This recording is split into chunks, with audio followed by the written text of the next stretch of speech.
একটা নবী বাদ দিয়ে সবাই ইয়া নাফসি করতে থাকবে, এত কঠিন পরিস্থিতি হবে।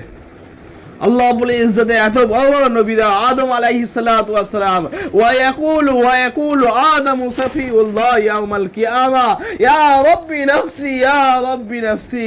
যে নবীটা জান্নাতে ছিল, যে নবীটা দুনিয়ায় এসে 300 বছর ধরে আল্লাহর কাছে কেঁদেছে, কিন্তু কাল কিয়ামতে এত কঠিন পরিস্থিতি হবে, সেদিন তিনিও নিজের নফসের কথা চিন্তা করবে যে হে আল্লাহ আমার কি হবে।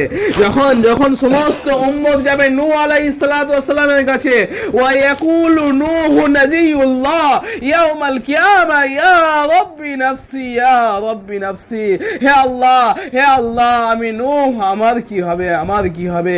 এই ভয়ানক অবস্থা, এই এত কঠিন পরিস্থিতি, এই পরিস্থিতিতে আমার কি হবে।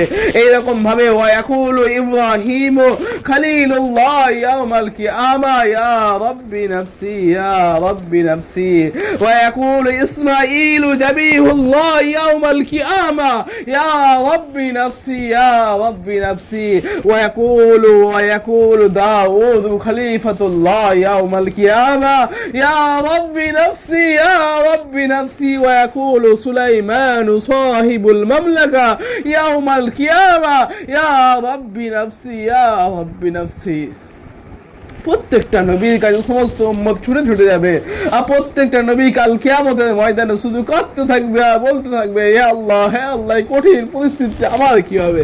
সমস্ত মানুষ পেরেশান, নিজের ঘামে হাবুডুবু খাবে। সূর্য এত নিকটে চলে আসবে যে মাথার ঘিনুগুলো গলে নাক দিয়ে কান দিয়ে পড়তে থাকবে। সবাই পিপাসায় হাহাকার করবে, নিজের হাত চিবিয়ে খেয়ে নেবে। এত কঠিন পরিস্থিতি। সেই রকম সময় সমস্ত মানুষ আবার যাবে।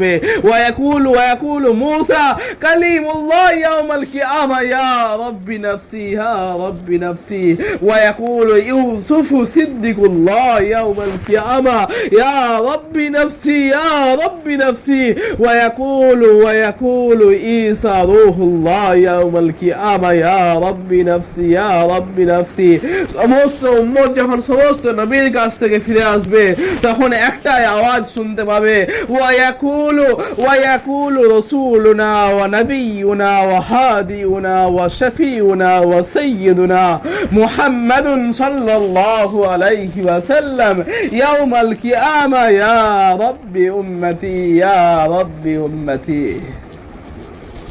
তো সেই মানুষটা কত ভালোবাসে, যেদিন পুরো দুনিয়ার মানুষ আমাদের থেকে আলাদা হয়ে যাবে। সমস্ত মানুষ, সমস্ত আম্বিয়া, সমস্ত সাহাবি, সমস্ত ওলি, সমস্ত পীর, মুফতি, মুহাদ্দিস সবাই যখন আলাদা হয়ে যাবে, সবাই যখন নিজের চিন্তা করবে, আমাদের পাশে একজনাই থাকবে, সেটা হলো আমার আপনার নবী মুহাম্মদ রাসূলুল্লাহ সাল্লাল্লাহু আলাইহি ওয়াসাল্লাম।